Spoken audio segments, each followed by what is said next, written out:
Hello cooking lovers, welcome back to our channel Summi and Jemis kitchen. আজকে আমাদের recipe হলো strawberry মোজ। এই মোজটা দোকানের মতো ঠিক খেতে হয়নি, দেখতে কিন্তু ঠিক দোকানের মতোই হয়েছিল। আমরা একটু ঘরোয়াভাবেই বানিয়ে নিয়েছিলাম মোজটা। প্রথমেই আমরা স্ট্রবেরিগুলো টুকরো টুকরো করে কেটে নিয়েছিলাম। কাটার আগে স্ট্রবেরিটা অবশ্যই আপনারা ধুয়ে নেবেন। ধুয়ে নেওয়ার প্রসেসটা আমি আপনাদেরকে বলছি। একটা বোলে একটু জল নিয়ে তার মধ্যে একটু ভিনিগার আর একটু বেকিং সোডা দিয়ে তারপর স্ট্রবেরিগুলো বেশ 10 মিনিটের জন্য রেখে দেবেন। তাহলে খুব সুন্দর হয়ে পরিষ্কার হয়ে যাবে স্ট্রবেরিগুলো। এবার টুকরো করা স্ট্রবেরিগুলোর মধ্যে আমরা একটু চিনি দিয়ে মিক্সার গ্রাইন্ডারে একটু গ্রাইন্ড করে একটা পেস্ট বানিয়ে নিয়েছিলাম, একদম ঘন ঘন। ওতে কোনো জল দেওয়ার প্রয়োজনই নেই, চিনি থেকে একটা জল ছাড়বে আর স্ট্রবেরির মধ্যে তো একটা জল থেকেই থাকে। তারপরে আমরা এর মধ্যে বিস্কিট দিয়ে দিয়েছিলাম। আমাদের কাছে বাড়িতে মেরি বিস্কিট ছিল, তাই আমরা মেরি বিস্কিটটাই ইউজ করেছিলাম। মেরি বিস্কিটের একটা কিন্তু আলাদা রকম স্মেল থাকে, এটাতে মেনলি বিস্কপ বিস্কিটটা ইউজ করা হয়, কিন্তু এই মুহূর্তে আমাদের বাড়িতে ছিল না আর আমার এই জিনিসটা খেতে খুব ইচ্ছে করছিল, তাই ভাবলাম মেরি বিস্কিট দিয়েই বানিয়ে নিই। মেরি বিস্কিটের মধ্যে আমরা একটু ঘি দিয়েছিলাম, তাহলে এটাতে একটা আলাদা সুন্দর একটা স্মেল আসে। বিস্কিটের মধ্যে ঘিটা দিয়ে খুব সুন্দর করে মিশিয়ে নিচ্ছিলাম। আমি চামচ দিয়ে মিশিয়েছিলাম, আপনারা চাইলে হাত দিয়েও খুব সুন্দর করে মাখিয়ে মিশিয়ে নিতে পারেন।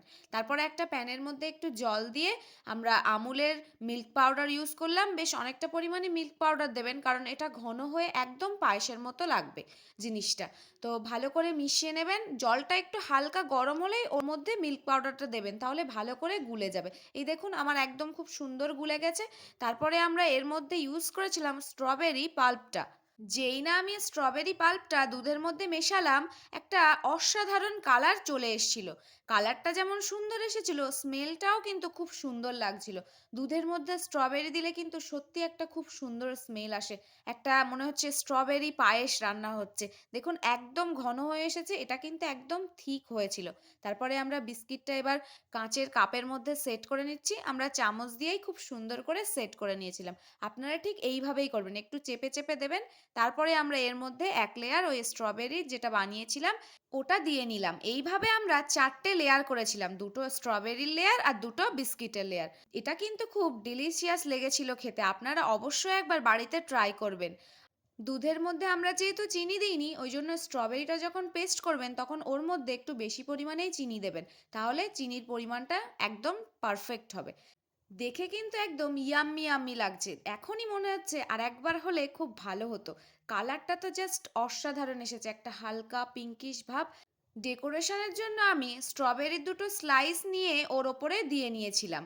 এত সুন্দর লাগছে না দেখতে বন্ধুরা, আপনারাই দেখুন, সত্যিই কিন্তু একটা অসাধারণ লাগছে। আমি এটাকে একটা র‍্যাবিট শেপ দিতে চেয়েছিলাম, তাহলে কিন্তু জিনিসটা আরো বেশি কিউট হয়ে গেছিল। কেমন হয়েছিল আপনারা অবশ্যই একটু আমাদেরকে জানাবেন। আর ভিডিওটা ভালো লাগলে অবশ্যই like comment share and subscribe করে দেবেন। সামনেই আমাদের worship and peaceful month Ramadan আসছে।